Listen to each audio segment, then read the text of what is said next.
ఇటీవల మహిళల కోసం షీ తార ప్రచారాన్ని ఎవరు ప్రారంభించారు? Star health. అంతర్జాతీయ మహిళా దినోత్సవాన్ని జరుపుకోవడానికి స్టార్ హెల్త్ ఇన్సూరెన్సు తమిళనాడులో షీ తార ఆరోగ్య ప్రచారాన్ని ప్రారంభించింది.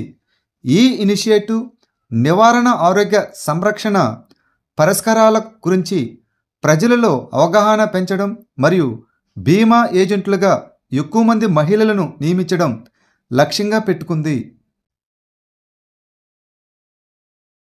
ఇటీవల భారతదేశం మరియు ఏ దేశాల మధ్య బంగాళాఖాతంలో కార్పాట్ మరియు బోంగో సాగర్ విన్యాసాలు నిర్వహించబడ్డాయి.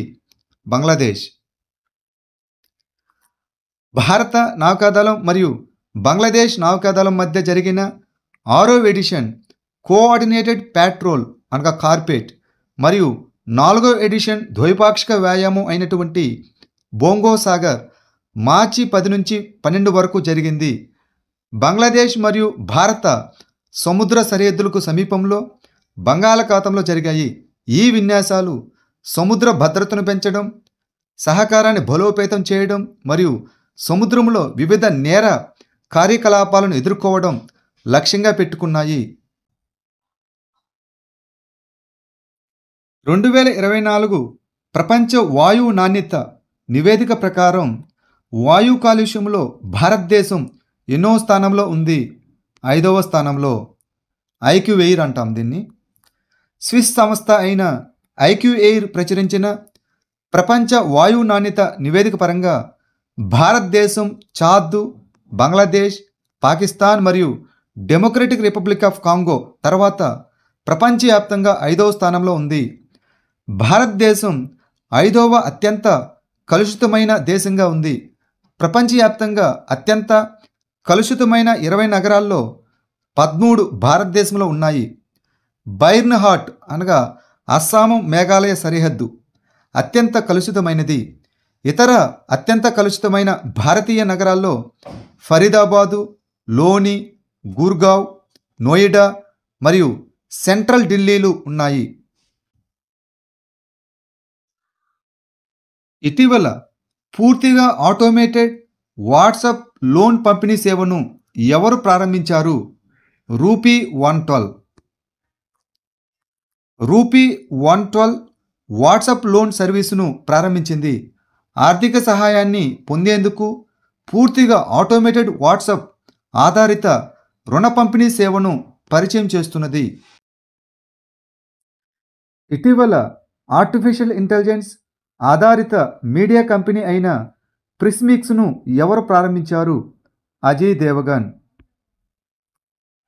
అజయ్ దేవగన్ ప్రిస్మిక్స్ను ప్రకటించారు. బాలీవుడ్ సింగం అనే పరిశ్రమలో తనదైన ముద్ర వేసిన తర్వాత అజయ్ దేవగన్ భారతీయ సినిమా భవిష్యత్తుపై దృష్టి సారించాడు. ఆర్టిఫిషియల్ ఇంటెలిజెన్స్ ఆధారిత మీడియా కంపెనీ అయినటువంటి ప్రిస్మిక్స్ను ప్రారంభించడం ద్వారా నటుడు అజయ్ దేవగన్ ఆర్టిఫిషియల్ ఇంటెలిజెన్స్లోకి అడుగుపెట్టాడు. అటల్ బిహారీ వాజ్పేయి సంస్థాన ఎక్కడ ప్రారంభించబడింది? మారిషస్. ద్వైపాక్షిక సంబంధాలను బలోపేతం చేస్తూ మాజీ భారత ప్రధాని అయిన అటల్ బిహారీ వాజ్పేయి స్మారకార్థం ఈ సంస్థ ప్రారంభోత్సవాన్ని మారిషస్ నిర్వహించింది. తక్కువ స్థాయి రవాణా చేయగల రాడార్ అనగా లో లెవెల్ ట్రాన్స్పోర్టబుల్ రాడార్ సేకరణ కోసం రక్షణ మంత్రిత్వ శాఖ ఏ సంస్థతో ఒప్పందం కుదుర్చుకుంది? బిఎల్. భారతదేశ స్వదేశీ రక్షణ సామర్థ్యాలను బలోపేతం చేసే ప్రయత్నాల్లో భాగంగా తక్కువ స్థాయి రవాణా చేయగల రాడార్ అనగా లో లెవెల్ ట్రాన్స్పోర్టబుల్ రాడార్ అయినటువంటి అశ్విని సేకరణ కోసం రక్షణ మంత్రిత్వ శాఖ ఉత్తరప్రదేశ్లోని గజియాబాదులోని భారత ఎలక్ట్రానిక్స్ లిమిటెడ్తో 2906 కోట్ల విలువైన మూలధన సముపార్జన ఒప్పందంపై సంతకం చేసింది. ఈ రాడార్ను డిఆర్డిఓలోని ఎలక్ట్రానిక్స్ మరియు రాడార్ డెవలప్మెంట్ ఎస్టాబ్లిష్మెంటు దేశీయంగా రూపొందించి అభివృద్ధి చేసింది. కూకీ తెగ భారతదేశంలోని ఏ ప్రాంతంలో ప్రధానంగా కనిపిస్తుంది ఈశాన్య భారతదేశంలో. స్వేచ్ఛ కదలికను పునరుద్ధరించే ప్రయత్నాల మధ్య మణిపూర్లో కేంద్ర భద్రతా దళాల సాయుధ వాహనంపై కూకీ నిరసనకారులు దాడి చేశారు. ఈ కూకీలు ఈశాన్య భారతదేశం, మయన్మారు మరియు బంగ్లాదేశ్ అంతటా విస్తరించి ఉన్న జాతి సమూహం. వీరిని సమిష్టిగా జో ప్రజలు అని కూడా పిలుస్తారు.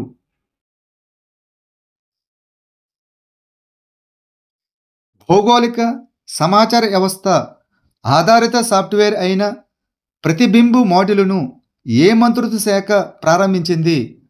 హోం వ్యవహారాల మంత్రిత్వ శాఖ, the ministry of home affairs. ఇది కేంద్ర హోంమంత్రిత్వ శాఖ యొక్క Indian cyber crime coordination centre ఐఫర్సి ప్రారంభించిన భౌగోళిక సమాచార వ్యవస్థ ఆధారిత సాఫ్ట్వేరు. ఇది సైబర్ నేరస్తులను మ్యాప్ చేయడానికి మరియు వారి నెట్వర్క్లను నిర్వీర్యం చేయడానికి చట్ట అమలుకు సహాయపడుతుంది. సాఫ్ట్వేర్ సైబర్ నేరాలలో ఉపయోగించే మొబైల్ నంబర్లను ట్రాక్ చేస్తుంది మరియు వాటిని జిఐఎస్ మ్యాప్లో ప్రాజెక్ట్ కూడా చేస్తుంది.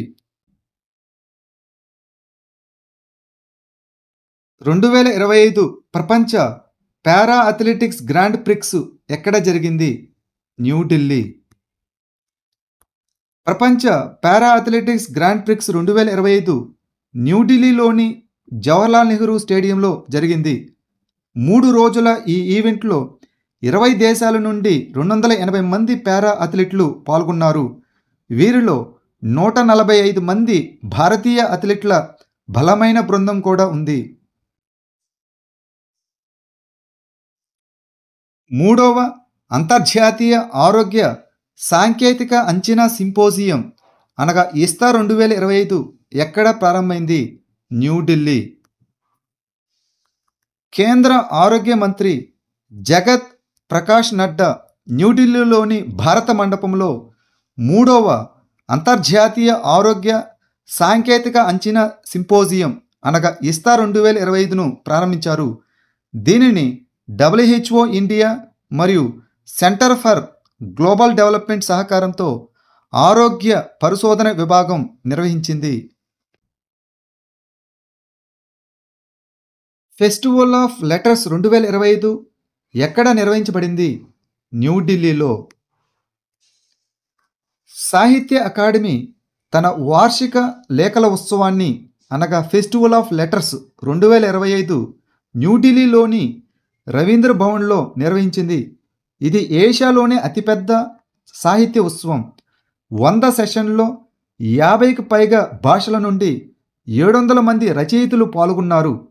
దీనికి ఇతివృత్తం అనగా థీమ్ వచ్చి భారతీయ సాహిత్య సంప్రదాయాలు. గత 3 రోజులుగా ఇది జరిగింది. ఈ ఉత్సవంలో యువ రచయితలు, మహిళా రచయితలు, దళిత రచయితలు, ఈశాన్య రచయితలు, గిరిజన రచయితలు, LGBTQ రచయితలు మరియు కవులు పాల్గొన్నారు. విభిన్న ప్రాతినిధ్యాన్ని ఇది నిర్ధారించింది. ఫిబ్రవరి 2025కి ICC పురుషుల player of the month award ఎవరికి లభించింది? శుభమన్ గిల్. భారతదేశం ఛాంపియన్స్ ట్రోఫీ 2025 విజయం తర్వాత శుభమన్ గిల్ తన అత్యుత్తమ ప్రదర్శనకు గాను ఫిబ్రవరి 2025కి ICC పురుషుల ప్లేయర్ ఆఫ్ ది మంత్ అవార్డును అందుకున్నాడు. మహిళల విభాగంలో ఆస్ట్రేలియాకు చెందిన అలానా కింగ్ తన అసాధారణ బౌలింగ్ ప్రదర్శనకు గాను ICC women's player of the మంత్గా అవార్డును అందుకుంది. ఇటీవల జడయస్వామి ఉత్సవ్ ఎక్కడ జరిగింది? తమిళనాడు.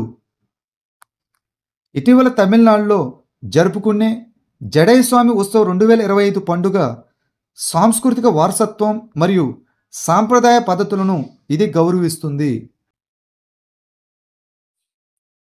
ఇటీవల వార్తల్లో కనిపించిన కాసావా ప్రపంచంలోనే అతిపెద్ద ఉత్పత్తి దేశం ఏది? నైజీరియా. కాసావా దీనిని యుకా లేదా మానియోక్ అని కూడా పిలుస్తారు. ఇది కాండం కోత ద్వారా పెంచబడే ఒక వేరు కూరగాయ. ఇది దక్షిణ అమెరికాకు చెందిన పొడవైన సెమీవుడి శాశ్వత పొద. తర్వాత పోర్చుగీసు నావికులు ఆఫ్రికా మరియు ఏషియాకు పరిచయం చేశారు. నైజీరియా ప్రపంచంలోనే అతిపెద్ద కాసావ ఉత్పత్తి దేశం. ఇది శక్తి మరియు విటమిన్లతో సమృద్ధిగా ఉంటుంది. అనేక ఆరోగ్య ప్రయోజనాలను అందిస్తుంది. భారతదేశ జీవ ఇంధనాలపై జాతీయ విధానం 2018 ప్రకారం కాసావా ఇథనాల్ ఉత్పత్తికి ముడి పదార్థంగా గుర్తించబడింది. ఆర్థిక స్థిరత్వ నివేదిక అనగా ఎఫ్ఎస్ఆర్ 2024ను ఏ సంస్థ విడుదల చేసింది? Reserve bank of India RBI. గ్రామ పంచాయతీ స్థాయిలో వ్యర్థాల నిర్వహణను పెంచడానికి ఇటీవల ఏ రాష్ట్ర ప్రభుత్వం గ్రామీణ పారిశుద్ధ్య విధానాన్ని ప్రవేశపెట్టింది? ఉత్తరప్రదేశ్. గ్రామీణ పారిశుద్ధ్యాన్ని మెరుగుపరచడానికి ఉత్తరప్రదేశ్ ప్రభుత్వం ఒక కొత్త విధానాన్ని ప్రవేశపెట్టింది. స్థిరమైన పారిశుద్ధ్య పురోగతి కోసం గ్రామ పంచాయతీ స్థాయిలో వ్యర్థాల నిర్వహణను మెరుగుపరచడం దీని యొక్క లక్ష్యం. స్వచ్ఛ భారత్ మిషన్తో అనుసంధానిస్తూ పారిశుద్ధ్య మౌలిక సదుపాయాల దీర్ఘకాలిక నిర్వహణపై ఈ విధానం దృష్టి పెడుతుంది. గోబర్ధన్ యోజన కింద ఘన మరియు ద్రవ వ్యర్థాల నిర్వహణ, ప్లాస్టిక్ వ్యర్థాల తొలగింపు మరియు బయోగ్యాస్ యూనిట్ నిర్మాణం వంటి ముఖ్యమైన రంగాలలో ఇది ఉంది. మార్చి 2025లో ఏ వేదిక వద్ద జైపూర్ డిక్లరేషన్ ఆమోదించబడింది? ఆసియా మరియు పసిఫిక్లో 12వ ప్రాంతీయ 3R మరియు వృత్తాకార ఆర్థిక వేదిక. ఆసియా మరియు పసిఫిక్లోని 12వ ప్రాంతీయ 3R మరియు వృత్తాకార ఆర్థిక వేదిక జైపూర్ డిక్లరేషన్ ఆమోదంతో ముగిసింది. ఈ ప్రకటన వనరుల సామర్థ్యం, స్థిరమైన పదార్థ వినియోగం మరియు మెరుగైన వ్యర్థాల నిర్వహణపై దృష్టి పెడుతుంది.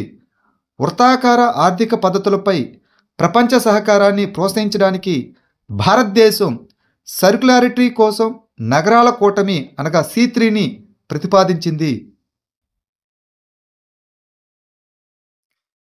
జమ్మూ అండ్ కాశ్మీర్ ప్రభుత్వం నియోజకవర్గ అభివృద్ధి నిధి పథకం కింద ప్రతి ఎమ్మెల్యేకు వార్షిక కేటాయింపు ఎంత నిర్ణయించింది? 3 కోట్లు.